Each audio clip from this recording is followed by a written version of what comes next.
आप कब से धरने के साथ जुड़े हुए हैं?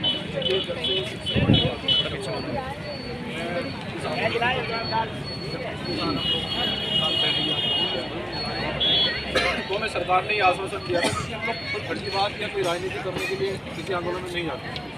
हम लोग ये चाहते हैं कि जिस आंदोलन को हम चला रहे हैं उसमें कोई निष्कर्ष मिले, जनता को न्याय मिले। और आज भी पूरे प्रदेश के लोग, हिमालय जैन संगठन के लोग, हमारी बहनें भाई सब लोग, मंडल और प्रदेश के पदाधिकारी सब लोग संविधान को हाथ में लेकर आए हैं और अभी पूछना चाहते हैं कि शिक्षक भर्ती आंदोलन, शिक्षक एक देश की मजबूत बुनियाद का एक महत्वपूर्ण हिस्सा होता है और यदि शिक्षक को आंदोलन करना पड़ेगा अपनी नौकरी लेने के लिए तो हमारा देश कैसे आगे बढ़ेगा। हम सरकार से पूछना चाहते हैं और प्रदेश सरकार से ये भी कहना चाहते हैं कि आपके पास काम करने का मौका है, आपको सरकार ने मौका, जनता ने मौका दिया है आपको काम करने का, और अगर आप अवसर के मिलने के बावजूद भी अगर आप जनता का काम नहीं कर रहे हैं, शिक्षकों को अगर देश के सड़कों पर बैठना पड़ रहा है तो मुझे ये लगता है कि इससे बड़ा दुर्भाग्य कुछ नहीं होगा। लेकिन आज हम लोग आए हैं तो आज महामहिम राष्ट्रपति मोदी से अलग के जो हमारे लोग हैं उन्होंने मैसेज छोड़ा है। आज हम लोग या तो मुख्यमंत्री से बात करेंगे या हम राज्यपाल जी से बात करेंगे कि हम लोग ये अर्जी फर्जी बातें यहाँ कहकर चले जाएं जैसे और भी नेता आ रहे हैं, ऐसा नहीं करते, क्योंकि ये मजदूर लोग हैं, ये संगठन से जुड़े हुए लोग हैं, ये ग्रामीण क्षेत्र के लोग हैं जहाँ से सांसद और विधायक का रास्ता निकल रहा है। तो अगर इनकी बात को नहीं सुना जाएगा तो फिर मजबूरन फिर हमें अपना रुख तैयार करना पड़ेगा। सांसद और विधायक का रास्ता जो है ना गांव से निकलता है, गांव में बंद करते हैं, इनके सबके बैरिकेड लगाएंगे, किसी को वोट नहीं दिया जाएगा, चुनाव का बहिष्कार किया जाएगा। तो इससे व्यवस्था खराब न हो देश प्रदेश की, चाहते हैं कि न्याय किया जाए। मुझे लगता है कि इसलिए न्याय नहीं हो रहा है कि जो 69,000 शिक्षक भर्ती का जो इन्होंने निकाला था, भर्ती निकाली थी, तो उसमें जो ओबीसी का जो आरक्षण था उस आरक्षण पे इन लोगों ने जनरल के कास्ट के लोगों को बिठा दिया। क्यों भाई, इनका आरक्षण आप क्यों पूरा नहीं कर रहे हैं?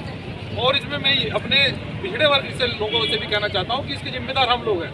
ये सरकार पिछड़े और दलितों नहीं बनाई है और आज वही सरकार हमें अधिकार लेने के लिए हमें रोड पर बैठना पड़ रहा है। तो मैं सरकार से मेरा सीधा ये अपील है कि कोई फर्जी बात नहीं चलेगी, आप अधिकार दीजिए, अधिकार नहीं देंगे तो फिर हमें छीनने के लिए मजबूर होना पड़ेगा। ये सांसद और सरकार का रास्ता गांव से निकल कर जाता है। हम लोग गांव से जुड़े हुए लोग हैं, जमीन से जुड़े हुए लोग हैं, हम लोग केवल अर्जी फर्जी बातें कर भाषण देकर यहाँ से नहीं जाने वाले। अभी आपने कहा कि ये जो अभी आप शांतिप्रिय ढंग से ये धरना प्रदर्शन कर रहे हैं और 543 दिन हो चुका है, हर चीज़ सहने की एक क्षमता होती है, और अभी आपने कहा कि अगर सरकार हमारी मांगों को स्वीकार नहीं करती है तो हम अपने धरना प्रदर्शन का जो जोर है वो दूसरी तरीके से मोड़ देंगे। तो इसका इशारा किस तरफ कर रहे हैं आप? हम इसका इशारा जो है ना बड़ा आंदोलन कर रहे हैं। यहाँ लखनऊ के रोड पर जो है ना पैर रखने की जगह नहीं, संविधान हाथ में रहेगा, संविधान को हाथ में लेकर लड़ाई लड़ेंगे। लेकिन मैं पूछना चाहता हूँ कि ये आंदोलन, ये जो भर्ती है इसकी हम लोग जो है इसकी पूर्ति क्यों नहीं की जा रही है, भर्ती क्यों बहाल नहीं की जा रही है, ओबीसी को नियुक्ति क्यों नहीं दी जा रही है? अगर कारण तो पता लगे ना कि आप लोगों ने इनकी ओबीसी और SC ST लोगों की सीटों पर दूसरे लोगों को बिठाया, इसलिए आप लोग तो संविधान को खुला उल्लंघन कर रहे हैं। क्या यही जिम्मेदारी है सरकार की? शिक्षकों को इस तरह से प्रताड़ित किया जा रहा है। और मैं कहना चाहता हूँ कि जो सरकार ये कहती है कि हम 9 देवी को पूजते हैं, हम देवी को मानते हैं, ये रोज मंदिरों में घूमते हैं भाजपा के नेता। हम ये कहना चाहते हैं कि जो मजदूर की बेटी शिक्षा पाकर एक शिक्षक बन गई है, जो मेहनत और मजदूरी करके वो शिक्षक के पात्र है, उसको पुलिस यहाँ लाठी मारकर एक पुलिस वाले ने उसकी टांग पाड़ रखी है, एक हाथ पाड़ रखे है। क्या यही देवियों का सम्मान है? ये कब की घटना है? ये रोज हो रहे हैं। मुझे तो इसलिए आना पड़ा, यहाँ बहनों का अपमान किया जा रहा है। तो हमें जो है अपना रुख अख्तियार करने के लिए सरकार मजबूर ना करे। ये संवैधानिक देश है, हम लोग संविधान को हाथ में लेकर आए हैं, क्योंकि हम लोग, हमारे पास इतना मजबूत जनतंत्र है, फिर सांस लेना बंद कर देंगे सरकार को, सीधी बता रहा हूँ। तो इसलिए सरकार यहाँ इनकी बात को सुने गंभीरता से। इनको या हमें कोई शौक थोड़ी है रोड पर बैठने का। ये इन लोगों ने मेहनत से पढ़ाई की है, माता पिता ने उनको मजदूरी करके पढ़ाया है, वही ये सभी टेस्ट के लिए क्वालिफाइड है, सभी टेस्ट पास करके नौकरी नहीं मिल रही है। तो इससे बड़ा दुर्भाग्य क्या हो सकता है, बताइए मुझे आप। तो सीधी सी बात है कि मुद्दे से भटका ना जाए। आप नियुक्ति कब दे रहे हैं, नियुक्ति को, इस भर्ती को बहाल करने की प्रक्रिया क्या है, इस पर चर्चा करे सरकार। और इस पर जब तक चर्चा नहीं होगी तो यहाँ से बीमारी में ना कोई कार्यकर्ता जाएगा और ना राष्ट्रीय जाएगा। विपक्ष लगातार ये हमला कर रहा है कि सरकार लगातार इस मामले को एक मुद्दा बनाना चाहती है, मुद्दा ये इसको ऐसे ही बने रहना देना चाहती है कि इसको सॉल्व ना किया जाए, जबकि कोर्ट की तरफ से नोटिस जारी हो चुका है कि 6800 की नियुक्ति होनी चाहिए और सरकार ने भी अपनी गलती बहुत पहले मान ली थी कि 6800 की नियुक्ति होनी चाहिए। आरक्षण घोटाला कुछ हो गया था, गलती हो गई थी, लेकिन हम उसको ठीक करेंगे।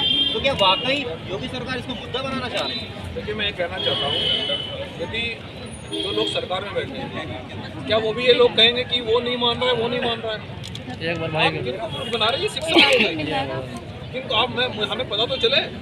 जो लोग सरकार में बैठे हैं, जिनके पास ताकत है, हम माननीय मुख्यमंत्री से भी अपील करते हैं कि आपकी कलम में ताकत है, कौन आपकी बात को नहीं मानेगा?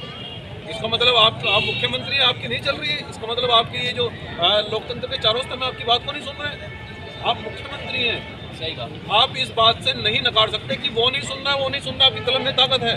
वरना हम ये भी अपील करते हैं कि हमारी जो बीएसपी की जो हमारी नेता है आदरणीय बहन कुमारी मायावती जी, 6 महीने दे दीजिए आप। हम सरकार से भी अपील करते हैं, चलो आप 6 महीने दीजिए, हम देखते हैं शिक्षक भर्ती कैसे बहाल नहीं होती। हम लोग इनको माला डालकर घर से ही सम्मान करके जो है ना कुर्सी पर बिठाने का काम बहुजन समाज पार्टी के लोग करेंगे। तो इसलिए गुमराह नहीं किया जाए, मुद्दों पर बात की जाए। और जब तक मुद्दों पर चर्चा नहीं होगी, जब तक ये पता नहीं लगेगा कि शिक्षक भर्ती कब होगी, उसकी प्रक्रिया क्या आएगी, तो यहाँ से कोई चलने वाला है। अभी कुछ दिन पहले जब बसपा कार्यालय में एक छोटी सी बैठक हुई थी, जब मायावती जी आई थी, तब हमारे सभी जितने अभ्यर्थी हैं वहाँ पर गए थे, धरना प्रदर्शन कर रहे थे, तो मायावती जी से मुलाकात हुई थी। तो मायावती जी ने क्या आश्वासन दिया था? हाँ, बहन जी ने ये कहा कि भाई देखो, आप लोगों ने हमारी सरकार बनवाई थी और सरकार में 0 टॉलरेंस की धांधली पर सभी मजदूर के बच्चों को नियुक्ति दी गई, वो चाहे पुलिस की भर्ती हो, चाहे वो शिक्षा की भर्ती हो, चाहे वो कोई सी डिपार्टमेंट की भर्ती हो, हमें 0 टॉलरेंस पर सबको नियुक्ति दी है। लेकिन अब सरकार हमारी नहीं है, पिछड़ा समाज हमारी बात को नहीं समझ पा रहा है, इसलिए आज हम लोग सरकार में नहीं है, इसलिए ये लोग जो है ना हावी हो रहे हैं।